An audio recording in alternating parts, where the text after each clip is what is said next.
Good morning विद्यार्थियों। आप सभी लोगों का दिन शुभ हो। हम सब आज क्लास 9th क्षितिज के ललद्यद के वाक को पढ़ेंगे। कल हम लोगों ने पढ़ा था बाह्य आचारों का विरोध करते हुए अंतःकरण में समता का भाव पैदा करने के उद्देश्य से खा कर कुछ पाएगा नहीं, ना खा कर बनेगा अहंकारी।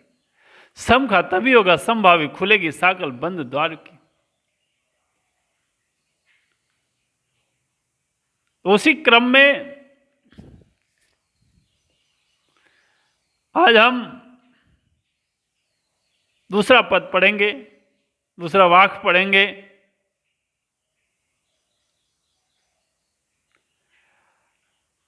आई सीधी राह से गई न सीधी राह,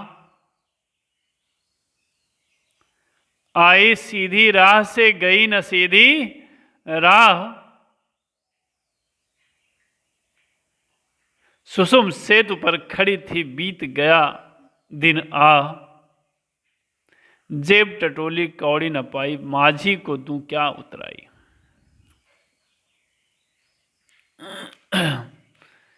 इस प्रकार बड़ा मनोरम वर्णन किया है ललदेव महोदय ने।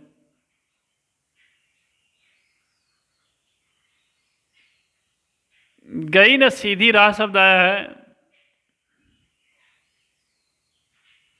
माने जीवन में सांसारिक छल प्रपंच छद्म भरे रास्तों पर चल रही है। सुषुम है जो सुषुम्ना नाड़ी है, नाड़ी रूपी जो पुल है, वह हमारे शरीर में 3 नाड़ियां हैं। वह 3 नाड़ियां इंगला, पिंगला और सुषुम्ना, ये 3 नाड़ियां होती हैं मेरे शरीर के अंदर। जो इंगला, पिंगला और सुषुम्ना, ये 3 नाड़ियां पाई जाती हैं। नाड़ियां, सुषुम्ना नाड़ी नासिका के मध्य भाग में स्थित होता है। सुषुम्ना नाड़ी नासिका के मध्य भाग में स्थित होता है। जेब टटोली माने आत्मावलोकन किया, आत्मलोचन किया, कौड़ी ना पाई, कुछ भी प्राप्त ना हुआ, खाली हाथ चला गया। माझी माने धारा पार कराने वाला, केवट या फिर ईश्वर। उत्तराई माने नाविक को दिया जाने वाला मेहनताना, सदकर्म रूपी मेहनताना। इस प्रकार से आई सीधी राह से गई न सीधी राह, सुसुम सेतु पर खड़ी थी बीत गया दिन आ, जेब टटोली कौड़ी न पाई माझी को दूं क्या उतराई, का वर्णन कर रहे हैं हम लोग, जिसकी सरल व्याख्या आपको बताई जा रही है।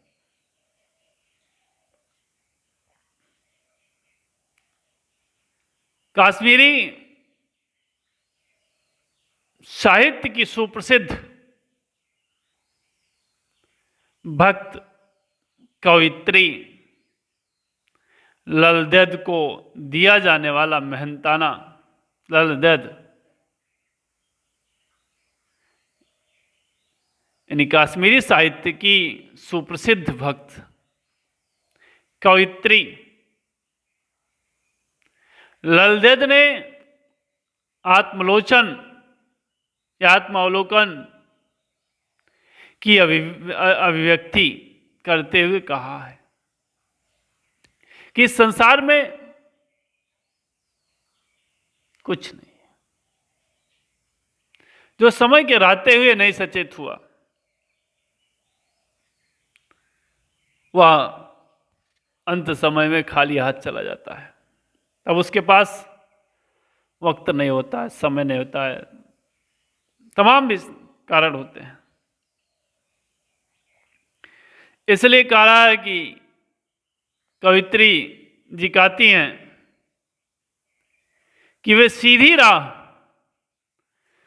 राह अर्थात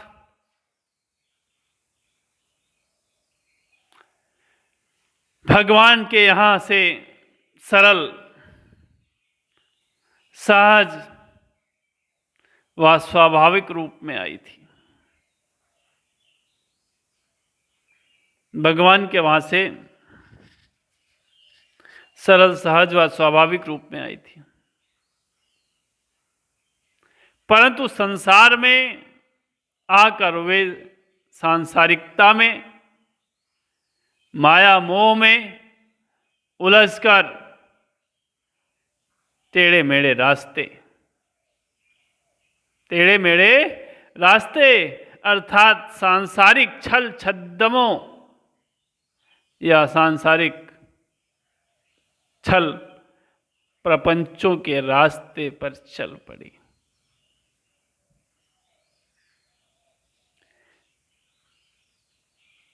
संसार में जो विषय हैं, वह विषय हमारी इंद्रियों पर हावी हो गए।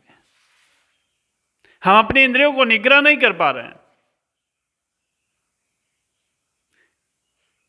इसलिए हम सांसारिकता में, जो सांसारिक दुनिया में पाए जाने वाले जो विषय हैं, उन विषयों की तरफ उन्मुख हो जाते हैं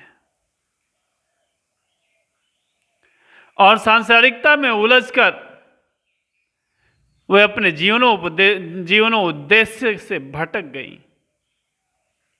सांसारिकता में उलझकर वे अपने जीवनों उद्देश्य से भटक गई, जिससे वे परमात्मा को विस्मृत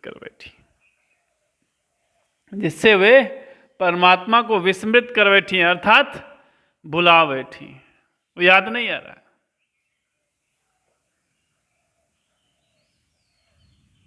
और जीवन में परम तत्व का स्थान, जीवन में परम तत्व का स्थान है, वो स्थान भृगुटी अर्थात सुषुम्ना नाड़ी। परम तत्व का स्थान भृगुटी के मध्य भाग माना जाता है, जिसे हम सुषुम्ना कहते हैं। सुषुम्ना सेतु पर खड़ी थी, बीत गया दिन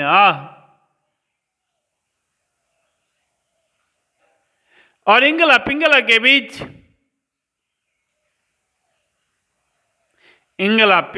बीच स्थित सुषुम्ना में ध्यान रखकर ईश्वर को पाने का रास्ता, इंगला पिंगला के बीच सुषुम्ना में ध्यान रखकर ईश्वर को पाने का रास्ता भूलकर वे दुविधा में पड़ गई। किसमें पड़ गई? दुविधा में पड़ गई। मीन्स आत्मविश्वास की कमी हो गई। दुविधाग्रस्त कवित्री को दुख है कि उसने सार्थक प्रयास नहीं